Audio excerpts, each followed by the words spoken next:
You want to support Roland Martin Unfiltered? Be sure to join our Bring the Funk fan club. Every dollar that you give to us supports our daily digital show. There's only one daily digital show out here that keeps it black and keep it real as Roland Martin Unfiltered. Support the Roland Martin Unfiltered daily digital show by going to RolandMartinUnfiltered.com. You can make this possible. I warned you that Republicans in Georgia and across America were going to do exactly what they are doing. A couple of hours ago, House Bill 531 passed the Georgia House, an onerous voter suppression law. It does a number of things. Stops Sunday voting. Pretty much stops all absentee voting.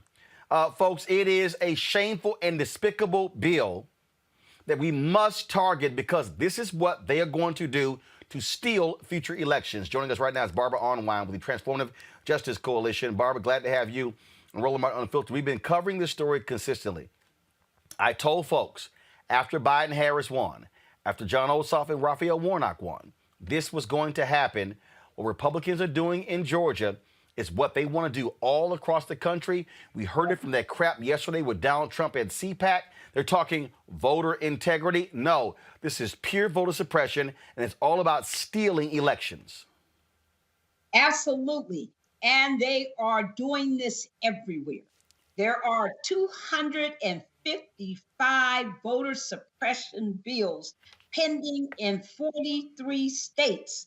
That's how they are responding to the success of what we did to get Black voters and Latino voters and Native American voters and Asian voters and young voters to turn out and vote. And in response to that, they come up with these ugly, vicious voter suppression bills. And they have decided that drop boxes and they have decided that absentee ballots are the boogeyman and that they have to, just absolutely do everything they can to destroy those two forms of voting. And they're also after early voting. They're also in Georgia, they're beyond out of control because not only did they do what you mentioned, think about this, Roland, they cut runoff voting from 9 weeks to only 4 weeks. Folks, what they also have done is, and this is the key, they want to not just stop Sunday voting, they want to cut off weekend voting as well. They want to shrink this as much as they can. This is a tweet that Ari Berman sent out. It lays out what's in House Bill 531, folks. Go to my iPad. Limit Sunday voting to one optional Sunday in each county. One. Reduce ballot drop boxes by requiring them to be located inside early voting locations. What the hell?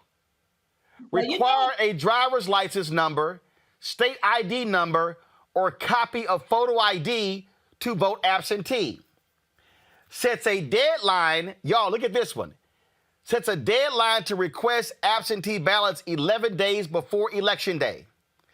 Disqualifies provisional ballots cast in the wrong precinct.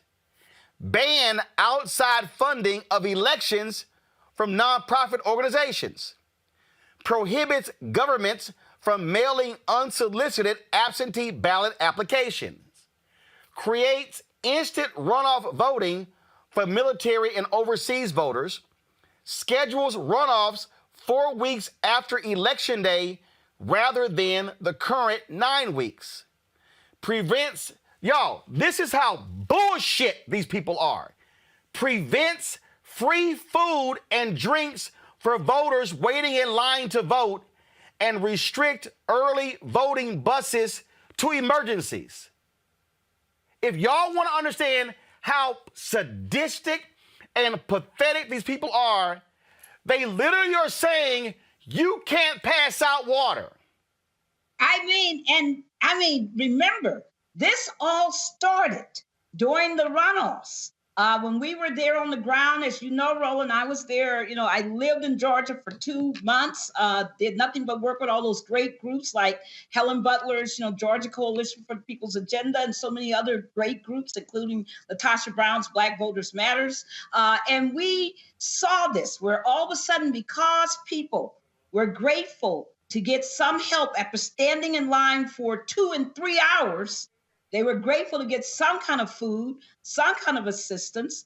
And what Sperber did right before the elections, 2 weeks before, he said, I'm going to put all y'all in jail for helping people in line. And it was a really ugly threat. And I had to explain to a lot of the groups that there was no legal basis for it. And that's why they're coming up with this law now, is to consolidate his threat. And people get this wrong. They think that somehow because Raffensperger would not lie about the vote count, that he's some kind of liberal. That's just not true. This man absolutely came up with a whole lot of ugly voter suppression rules during the time that we were there for the runoffs and during the general elections. People got to understand that, in Georgia, you got this long, vicious, ugly history. Remember, they lynched Maceo Snipes in 1946 for voting.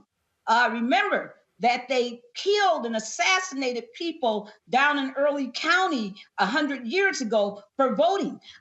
People forget that in Georgia, they still have to this day, Roland, to this moment, what they call blacklists by employers for Blacks who vote. And who vote as they think too progressively, and they prohibit them from being employed in several counties down in southern Georgia. Let's not get this twisted. This is really a long, vicious history, and it's being manifested now with these new laws. Now, remember, we've seen this before. We saw this with the monster bill back in North Carolina, in 2014 and 15. And we will see this again everywhere where we're fighting. But I want people to understand that the number one thing that we have to do is to fight back. We can't sit back and just say, well, they're going to do what they want to do. They're going to be all racist and mean, and there's nothing we can do about it. Yes, there is. And there's a lot that we need to do, like urgently about it. So what are you calling on folks to do? I am calling on people to immediately do a couple things. If you're in Georgia, it's not over yet, right? They got to go to crossover. They got to reconcile all these ugly bills. They got, several of them in the Senate. On the Senate side, they got this crazy omnibus bill coming out of the House. And so there's still time, if you're in Georgia, to call your reps and raise a whole lot of sand about this and make sure that they know that it's opposed. We need you to do that, by the way, because at some point this has to go to litigation if they pass, some of this evil stuff. They've already withdrawn a few of them, but we need to really fight this new wave.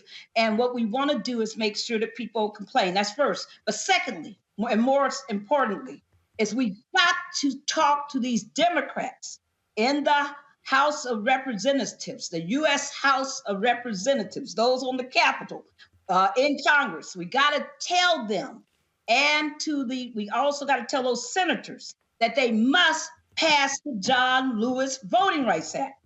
Remember that if you had the Voting Rights Act, if Section 5 was in full effect, none of this could happen.